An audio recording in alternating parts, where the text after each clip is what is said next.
द्विधामात्रात्मिका स्थिता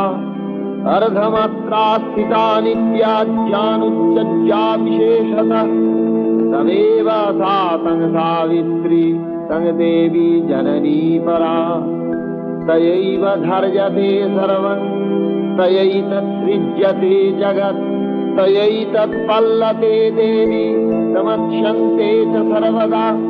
विसृष्टौ सृष्टिरूपातं स्थितिरूपा च पालने तथा संहृतिरूपान्ते जगतो स जगन्मये महाविद्या महामाया महामेधा महास्मृति महामहा च भवती महादेवी महासुरी प्रकृतिस्तञ्च सर्वस्व गुणत्रय विभाविनी कालरात्रिर्महारात्रिर्मोहरात्रिश्च दारुणा